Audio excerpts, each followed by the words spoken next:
Yes. So now, yeah, it's maybe difficult to come to another topic or another lecture right now after this survey about gender equality and so on. Yeah, it's now my pleasure to give another lecture about some fundamentals. We had this morning already something about bricks, monolithics, about thermodynamics and mechanical properties. Now it's a bit about corrosion and the microstructural changes due to liquid and gas reaction transportation. Yeah, what will expect you now? So it's the question about, and I will give some contents about the mechanisms, which is some general approaches if liquids and gas enter materials. So it's about the reactions. You see here very different ones which are affecting the microstructures, such as wetting, the liquid phases, interaction, dissolution, precipitations. And nevertheless, refractories are applied materials. So in application, all these has, of course, a relevant reply. So corrosion is very often an integral process. We have different formations of layers and different reactions ongoing. And last but not least, I will give some maybe sum up of things Inho has already started with the thermodynamics in terms of hydrogen use. So starting with some fundamentals, and I can go through this. So you see here, this is a refractory material. So so it's reacting with liquid and solid interactions. So we have, I think this is well known, this sketch. So we have the reagents, we have here the lining, and we have then the gradient of temperature and or partial pressure. So there's some comment from the sorry. Maybe I'm not online. I'm not sure with someone also following the Teams meeting. Sorry, in this room now. Yeah, okay. Yeah, because maybe I'm not sharing this. That's not shareable. Sorry.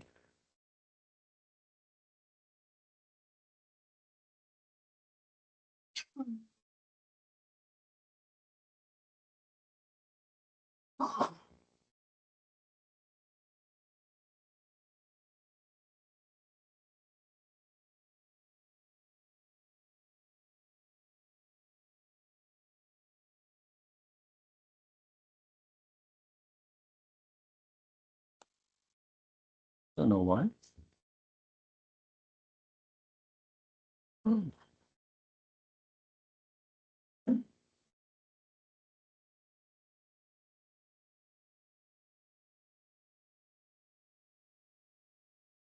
I don't know.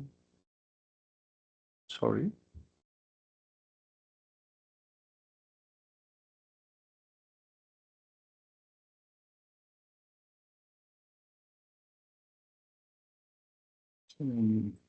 I cannot find the Mayor sharing tool.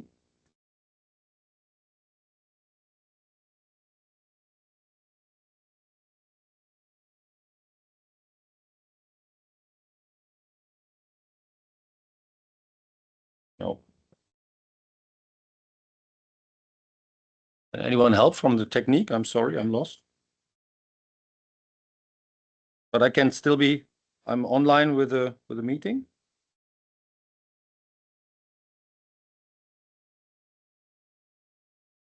Okay.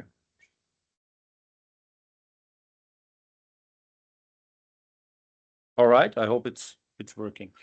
Okay. Sorry for this. Now I hope this is still also ongoing. Okay. Yeah. Sorry for this. I hope online as well as here we can continue now. Yes. So we have high temperatures. We have gradients, and we have different partial pressures and gradients here as well. So this is the situation when you have some reagents, liquid or solid. We have vapor phase formation. These are expansion. It could be gas, but also finally it then could, of course, penetrate the material. So we have transport of gas into the porosity of the refractory. This is well known. So when this changes, so the reactions goes into the material. We have condensation taking place. And this is, finally also the degeneration of the material, as you can see here. We have phase transformations, of course, ongoing, and of course microstructural disintegration. Finally, you have loss of matter, you have corrosion. This is, I think, in brief, what happens in many application cases. So contact to slags, to metals, to vapor phases. I think this is clear. So we have essential parameters. So it's about the atmosphere. It's about refractory materials, of course, the chemical composition, the mineral phases. And of course, we have results which originate from the corrosion. We have effects, of course, to the microstructure. This will be one effect. Location, zones, type of phases which are formed. So I will show, for instance, even favorable phases which might occur due to corrosive reaction. So it's a view into this microstructure, into this type of material. So, and to talk also a bit about methodology means, we have in this, the corrosion, or in this fail, it's a multi-scale problem. Mark, I'm not telling much about your next talk about the scaling, nevertheless, but we have, of course, from macro to micro. I think this was adapted also to in many other fields. So we see that we have, for instance, in these cases, so we have from millimeter scale or even larger in plants up to the micron area here, or the microstructural area in these interfaces. And if we talk about essential parameters, I think it's interesting and well known. I think we need also complex quantifications. I mean, we can, of course, model a lot. We can estimate a lot. And of course, all which is behind this, of course, are general equations. And for instance, the velocity of liquid into slag, for instance, you can give by these expressions, and therefore you need some general parameters which are part of this transportation. If you have, for instance, here we have first, then finally then the infiltration area of or the distance. But these microstructural parameters like pore diameter, we have here the viscosities, we have wetting angles, we have surface tensions, and even porosity itself in total, and also the adjustment or the arrangement, which is called here like a labyrinth factor, because different of the distance and the particular way of the microstructure which has been originated, also said earlier. Of course, we can go through this. We can make integration. We can think about the velocity, for instance, and work out if we say what is finally the velocity of such infiltration, of such penetration of microstructure. In general, if we observe corrosion mechanisms, very often missing links are complex geometry, phase changes, microstructural changes, and maybe sometimes missing temperature data, because in postmortem analysis, very often you just get this postmortem analysis. But bringing this into these equations and using with some effective or really existing predictions here, for instance, if we observe a non-MgO separated slag with a certain composition, therefore we can, at a certain temperature, we can, for instance, for a magnesia ladle brick, we can work out or even estimate or even determine such of these parameters.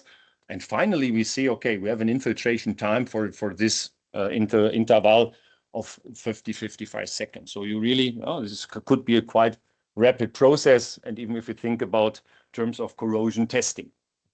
Nevertheless, some things, I mean, have been always too assumed, but also we see, due to the infiltration depth, for instance, what we see here, wetting angle might change. This is again due to changes in the microstructure, and that, of course, we need to integral all this.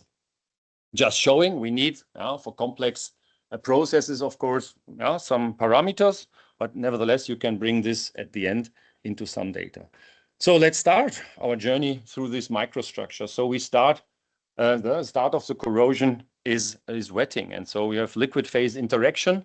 So Dick Brett said already, the corrosion always starts with wetting. Wetting is the situation, just given here, for instance, wetting angle. So the interaction of a liquid on a substrate. And we have here, for instance, if you observe slags, if you have the slag MgOC or even the slag carbon, contact angles, of course, due to infiltration, due to a penetration of a microstructure. I mean, it's observable that this is, of course, an important and material-dependent property. So it starts with. What we can lead out of this is, of course, some interfacial energies. Of course, we can work out even some sintering or even some interfacial energy balances like here. So if we have the de-wetting part, so instance, so interfacial energies means we have here solid, gases, and liquid phases.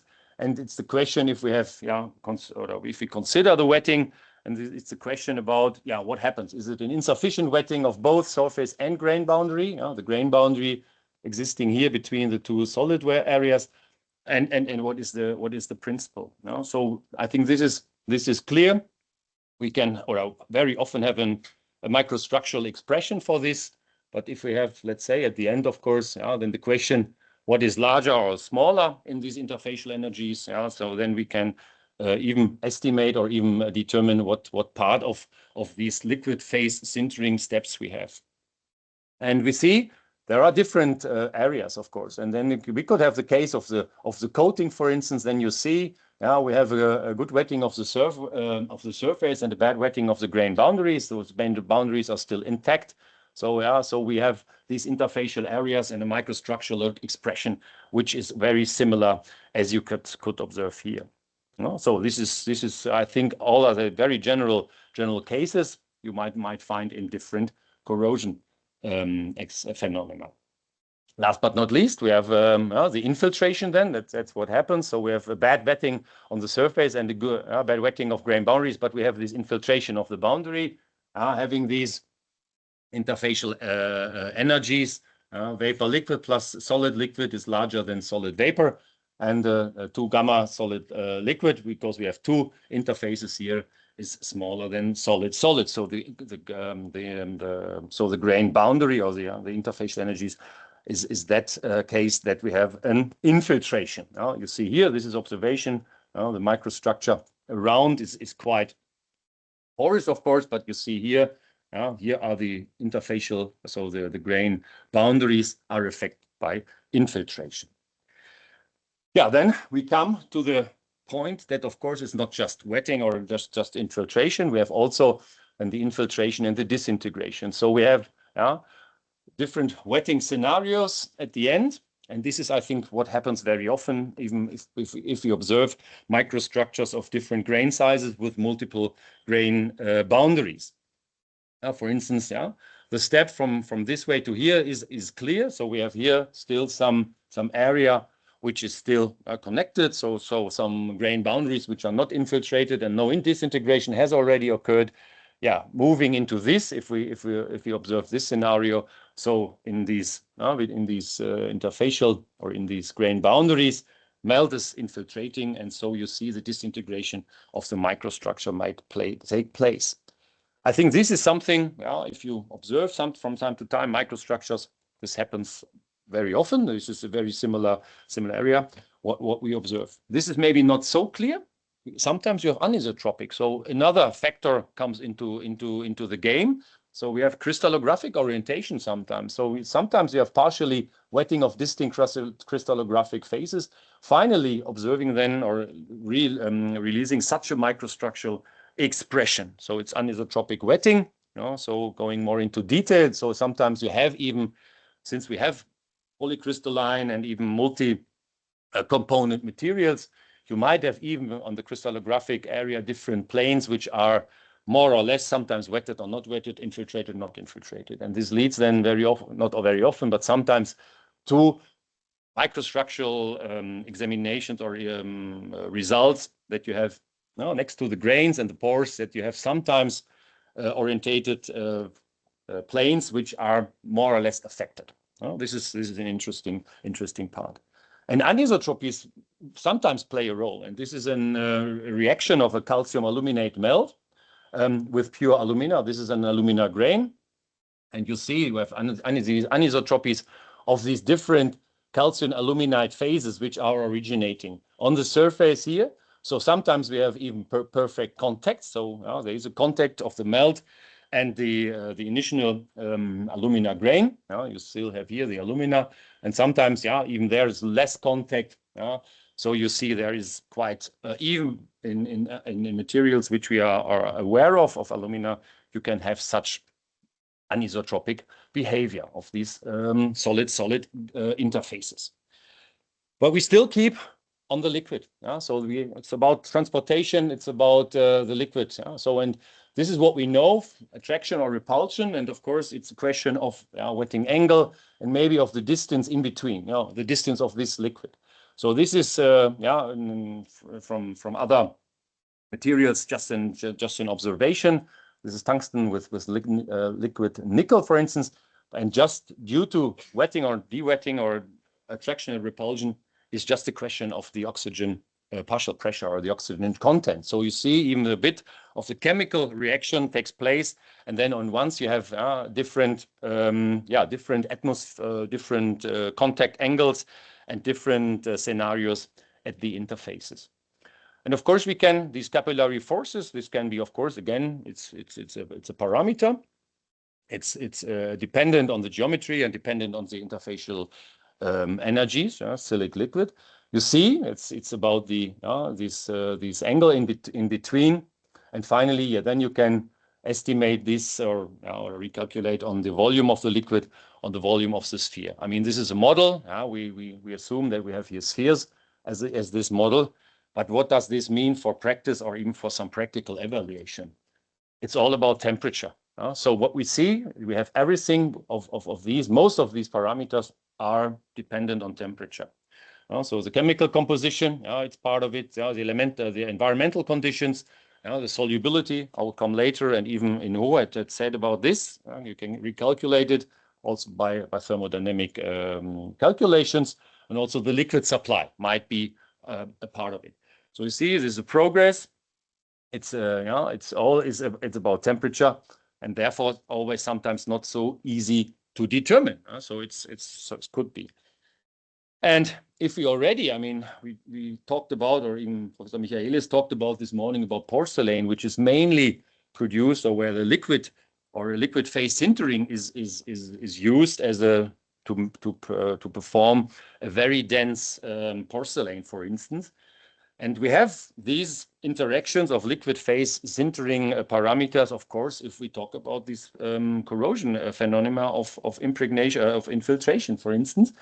And if we just observe things we know from shrinkage, for instance, in this liquid phase sintering and reorientation process, on one hand, you might have, of course, finally then a dense porcelain on one hand, but the reorientation could be even in the shrinkage rate go very rapid. And I think if we, this could be a very rapid and a fast process.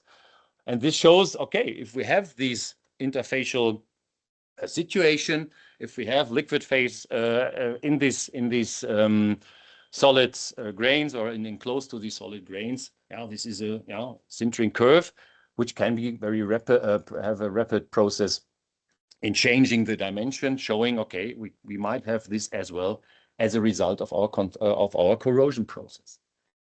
Coming to the step after. So we have infiltration. What is next? So dissolution plays a role, and precipitation. So how is the microstructural expression if we concern this? Not to make it simple, but I mean, these are nice micrographs we can see. So we have, again, maybe this is started with a high and dense alumina material, because we can show even this situation very good.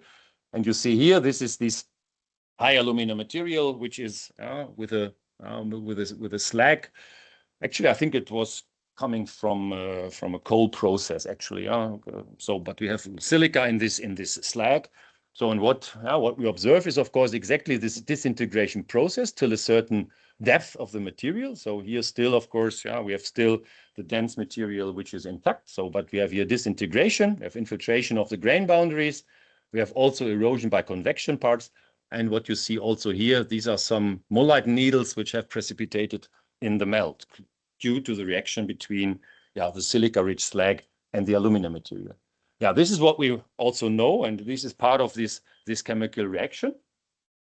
And yeah, this is something you should consider if you, of course, have in materials in use, using these, for instance, in slag or in ashes, for instance, where you have these high silica contents. So finally, this, the microstructure, you have a zone, might be not, this is intact. And here there is some infiltration, and you can finally even determine these zones. So, and observing again something, what happens in these microstructural expressions, what can we learn out of this?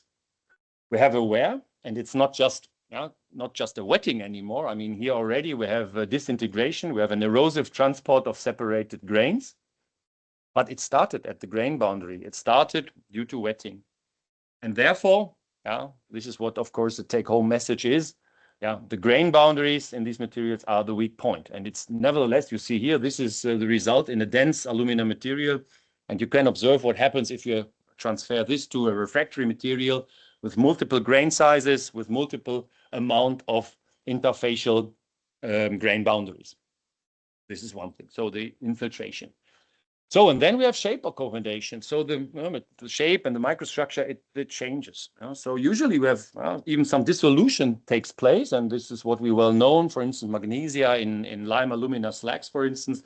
We have a roundish or a more rounding of the grains themselves. And due to these thin films in between here, we have accommodation of the particular shapes in this solid, liquid, solid interaction and these interfacials. There are distances in between, very small ones. So when transfer this to a microstructure, we know shows that we have very often small rims about. So we have flat interfaces here, and then in between some liquid phases which are originate. This can, of course, be also part when you fire materials, for magnesia, for instance, but of course, corrosion. In corrosion parts, it happens very often. And I mean, this is again, more or less, we have the shake accommodation around, then we have the liquid and thin films in between. And transfer to a more refractory field means this is a periclase grain, so an MgO. This is again the lime alumina slag. And you see here, very roundish, the periclases are at the edges. They are dissolved. And finally, we have some equilibrium in between. You can, of course, recalculate, but this goes a bit too deep if we go for asphalt repining or something in that field. But what does this mean for refractories? And what is about, and we think about the shape accommodation, and if you think about what are distances. So we have this, what we say, the dissolution and the precipitation or reprecipitation as a result, as an equilibrium interfacial liquid. And these interfacial liquids, what does it mean? So it's very, very small, actually. It could be in between. So the liquid usually comes from the impurities. And that means, the impurities very often are at the grain boundary. That is something. Have all refractories potential liquid films? More or less, of course. There are some which are not, but okay, we have sometimes natural raw materials, but anyhow, not so pure materials in operation. And what is the influence of high temperature properties? We saw already, but finally, I think this is analogy to what Dietmar said, creep, grain growth. I think this is something which originated out of this. So after infiltration, some dissolving of materials, shape accommodation of the microstructure occurs. Nevertheless, one driving force, if we talk about sintering, is of course also minimizing chemical energies. So we talk in refractories about heterogeneous chemical systems. So we have again equilibrium of concentration gradients, and what is likely done, of course, and very often favorable. We had seen this good example of magnesia spinel bricks, for instance, in terms of the thermomechanical behavior. We have solid solutions. And of course, this is good to establish very often, and also in terms of corrosion in the corrosion field. So spinel here, for instance, is a very good example that this is, of course, in very many cases, in different ways, very favorable. This is again, I mean, starting composition. So then we have some reaction running. So starting composition here. So different out of the phase diagram. So then we can work out how grains or even how formations are taking place. And we know quite a lot in this field of refractories, and that's why. So, for instance, we have spinel plus some chromia. So we have the spinel or the picrochromate forming. There are some others. Zirconia plus magnesia is also making some of these solid solutions, but even non-oxides are like silicon nitride plus alumina. We have the sialon formation. So this is really, again, something of the DNA of refractory makers, of course, making benefit or making using these reactions as a beneficial reaction and to set up very particular of these particular solid solutions in a way in the microstructure.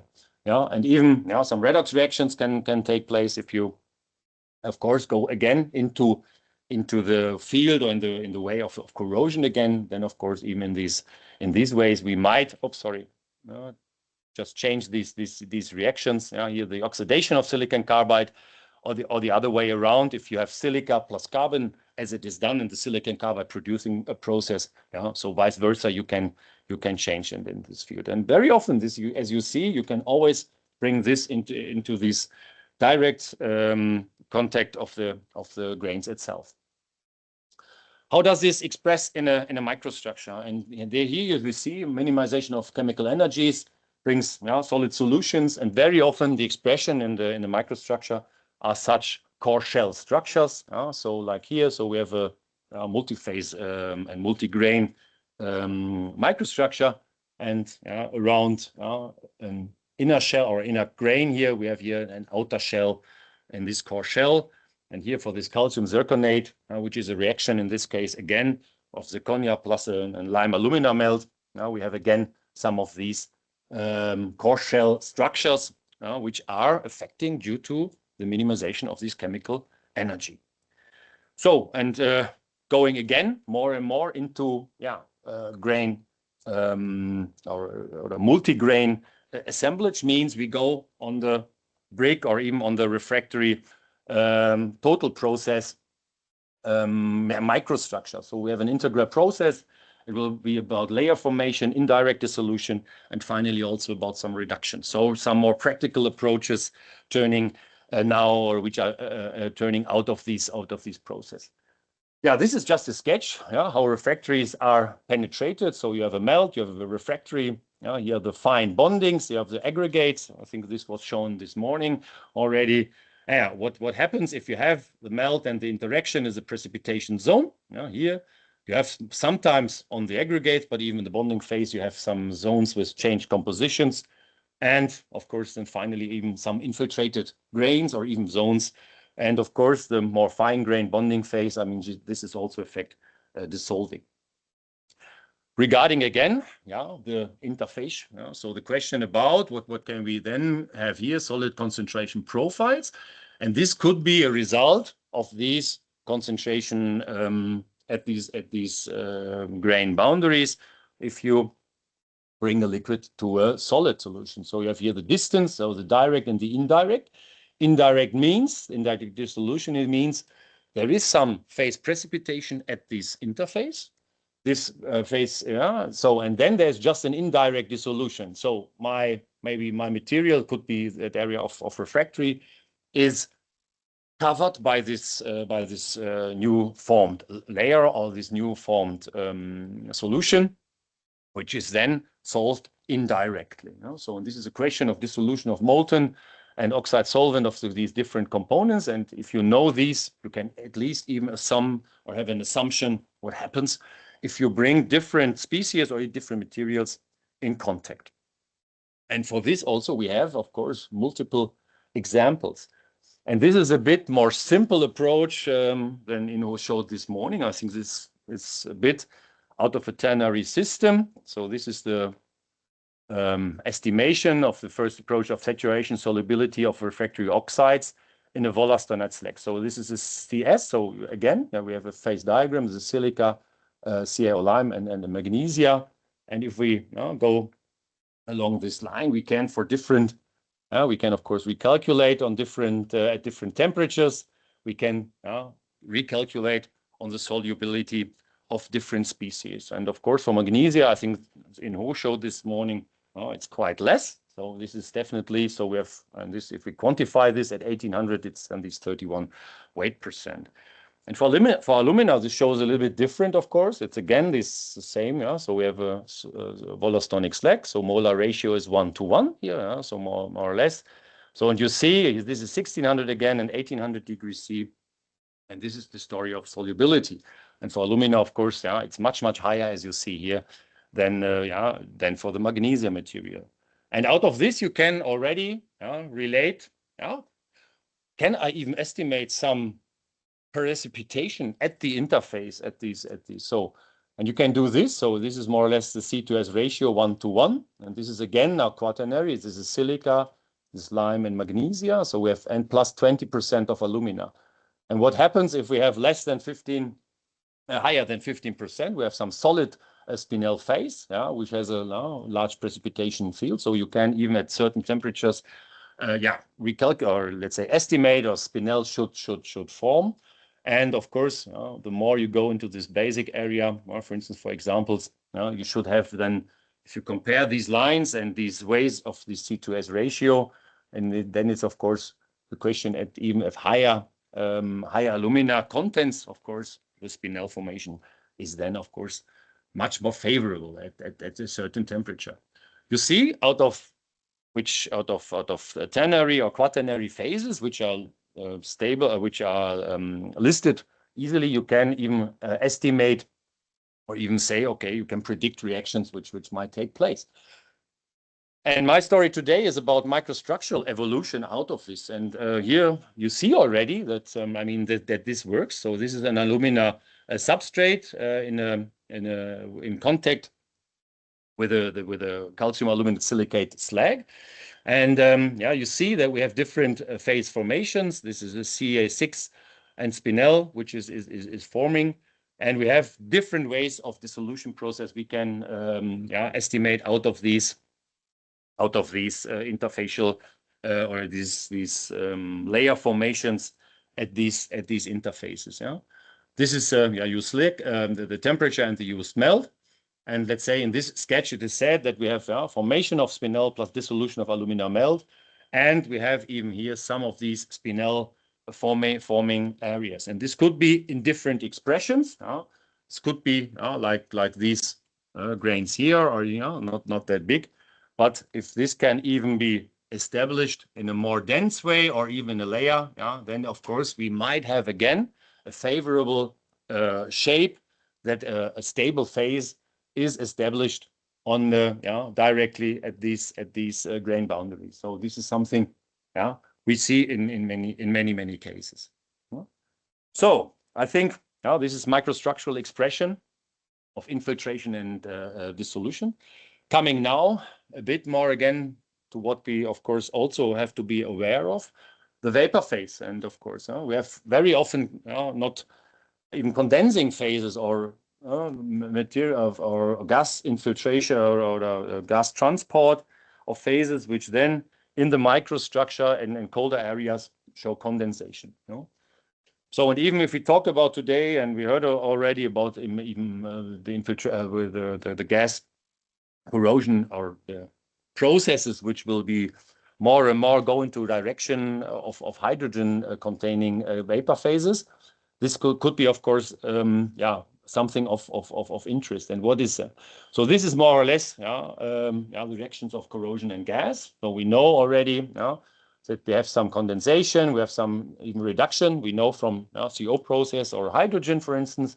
Then we have the Bourdieu equilibrium, but volatilization. But even in other processes like energy forming with coal ashes, we have dust deposition, abrasion, and last but not least also oxidation. So even there we have these different ways of gas phase corrosion. All these are very often dependent on vapor pressures of these oxides. So this is an essential parameter. And of course, we have different ways how to penetrate. Going into the reduction of such a process, I think again, this leads finally to the Richardson-Ellingham diagram, which is now a more practical approach I've taken out here. So we have metal reduction of oxide according to the partial pressure, for instance, and of course, then we can, due to these thermodynamic equations, we can see, are the oxides stable, yes or no, and what is further ongoing. Now, this is one fundamental parameter. Another one is, of course, what happens in all these new processes. And now I like to adapt something which was shown from Paul 3 years ago in Aachen. So the question about reduction processes, which are of course part of the new metallurgical process of steel making. So the direct reduction process, for instance. So we need to face also what happens if refractory materials are suffering reduction. So we see here partially, for instance, silica given, but as another example, we have again this boudoir equilibrium or the carbon monoxide specialty. I think what I like to say is, because refractories are even if we talk sometimes about fundamentals, but last but not least, we have, of course, mechanical expressions, stresses which are occurring. We have abrasion, which is and finally also thermochemical stresses which might occur due to the change of the microstructure, because even there we have crystalline pressures and of course sometimes volume expansion in the material itself. But transfer this please also to larger dimensions. Of course, we have thermal cycling, but also due to the corrosion process, we suffer very often that lining areas or even full lining, that they suffer of disintegration, crack formation, and last but not least, maybe in failure of operation. And this leads me in the final area of my talk also to show that, of course, we have a microstructural expression if we, for instance, bring refractory oxide or refractory materials in total into these highly reducing atmospheres. And we did this in our lab, for instance, with different oxidic material, which is a high-duty fire clay material, and Andalusite material, phosphate bonded. And we talked about, I'm glad that he showed these examples also, that it's part of the bonding phase, which might origin. Now this is the sinter magnesium material and then high alumina brick. These are the chemical expressions. And we add this material in a certain atmosphere. It was a flow of argon and highly hydrogen atmosphere. So, and you see, and some technological or some parameters which are already changing the color. This is one thing due to vacancies of oxygen. This is something, but this can be operated differently. But then we have different changes after in porosity and intensity. This is one thing. This is macroscopically measurable. But second, you see also that if we talk about microstructures, that we see that even not so good, maybe visible, maybe here it's better, that we have some areas, partly for instance, of the bonding phase, the phosphate, for instance, is also highly reduced. We had recently heard that, of course, this is a question of partial pressure of oxygen or even of the hydrogen content. Here it's argon and hydrogen, but we see along this methodology characterization chain, we have a corrosion experiment. Macroscopically, we see that there is changes in porosity and leading to property changes, and the microstructural examinations might be clear also, or might be cleared by thermodynamic conclusions. And of course, if you have high resolution microscopy, of course, you can observe here, for instance, the phosphates are then here located here very differently in this liquid phase of this Andalusite bonding phase. And it's highly reduced. So here we really could see that it's not phosphate anymore, it's a phosphate. So it's really, the oxygen was highly reduced. See, even better here. So this is one of these iron phosphates. Same story. This is sinter magnesia, same with this phosphate bonding phase. So we see we have changing in the porosity in our trials, and going into more detail of the microstructure. And again, if we observe iron and phosphate, for instance, we can see, okay, they are agglomerating, and the microstructure expression shows also these very nice spherical iron phosphate phases, which are originating due to this corrosion or this reduction process. Showing the methodology where you can, what you can use or what work out. So you have a process, a lab experiment. You have, if you're lucky, you are when you can examine the microstructure with high resolution techniques. And last but not least, you can transfer your findings, or even vice versa, into thermodynamic equilibrium, or in terms of temperature. You can then predict or recalculate what type of phases or what conditions are needed to establish such phases in a microstructure to observe phenomena which are occurring due to corrosion. So these are the findings we had for these trials in reducing atmospheres. Yeah, to conclude my story of the microstructural changes due to liquid and gas phase transportation. If we observe high temperatures and application of refractories, of course, we will have liquid and solid interactions. This could be useful for production of materials, but also if we observe the corrosion mechanisms. We have microstructures formed by a liquid phase, but also degraded. Please think of this disintegration, etc. We have fundamentals we need, and we need, of course, the understanding and control to control this. Finally, to control the whole process, and also to find, let's say, even for the degradation of the material, to find an expression, but also for operation in our process. I think Inho said about the slag formation and the use and the thermochemical reactions of slags. And last but not least, why is it useful, of course, to have knowledge or to work about these physical and chemical interfaces? Of course, all this brings us knowledge and goes from an experience-based lining or material choosing to a well-known and of course fundamentally stable materials, which finally lead then hopefully in stable and unwettable corrosion or the corrosion barriers, or in findings that we can establish these indirect dissolution barriers I've shown recently by in situ reactions. Yeah, it's the end of my talk. Thanks for your attention. And sorry for the technical issues at the beginning.